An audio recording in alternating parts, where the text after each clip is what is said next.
అన్నా క్యాంటీన్ అంటే ఆ రోజు సంతకం చేసే నాటికి 207 ఉన్నాయి.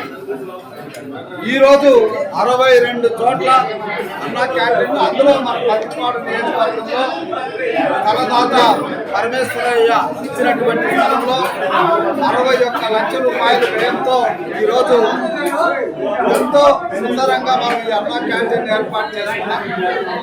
అక్షయ పాత్ర వ్యవస్థ ద్వారా కేవలం 5 రూపాయలకే భోజనం పెట్టేటటువంటి పవిత్రమైనటువంటి కార్యక్రమం. బహుశా మనకు దక్షిణాద్రిలో, తమిళనాడులో, అదేవిధంగా మనకు తెలంగాణలో, ఆంధ్రప్రదేశ్లో ఉంది. రోజుకి 2,10,000 మంది భోంచేస్తారు. ఇప్పటికీ దాదాపుగా మనకు 243 కోట్ల సబ్సిడీ ఇచ్చాం 20 నెలల్లో. అంటే సంవత్సరానికి మనకు దాదాపుగా మనకు అంటే దీనికి సంబంధించే రోజుకి 54 లక్షల రూపాయలు ఖర్చు వస్తుంది.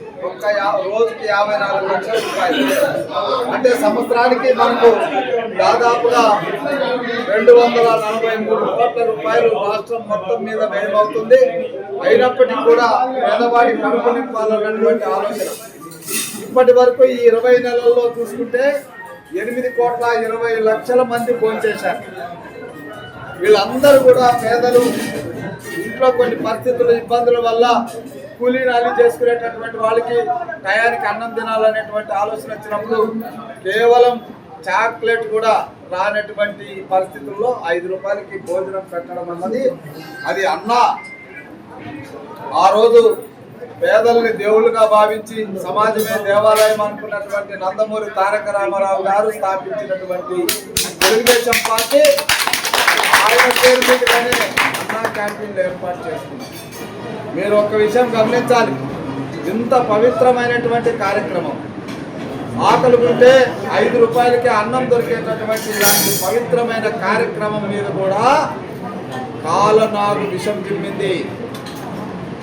2019లో ఎన్నికైనటువంటి జగన్మోహన్ రెడ్డి గారు పేదలకు పట్టణ అన్నం దొరికేటటువంటి ఇలాంటి పవిత్రమైన కార్యక్రమం మీద కూడా తన విషపు చూపు చూపాడు.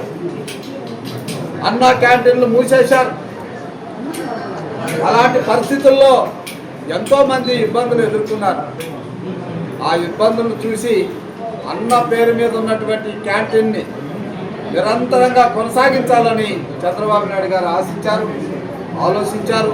ఆ మేరకు వాగ్దానం చేశారు. వాగ్దానం నిలబెట్టుకోవడానికి మొదటి సంతకం పెట్టారు. ఇక్కడ ఒక విషయం గమనించాలి, పార్టీలు మారుతాయి. పార్టీలు మారినప్పుడు ప్రభుత్వం స్థిరంగానే ఉంటుంది, పార్టీలు మారుతాయి. మరి తమిళనాడులో పార్టీ మారితే అక్కడ అమ్మా క్యాంటీన్ అలాగే ఉంది. అదేవిధంగా తెలంగాణలో కూడా కేసీఆర్ ప్రభుత్వం పోతే ఈరోజు కాంగ్రెస్ ప్రభుత్వం దాన్ని కొనసాగిస్తుంది.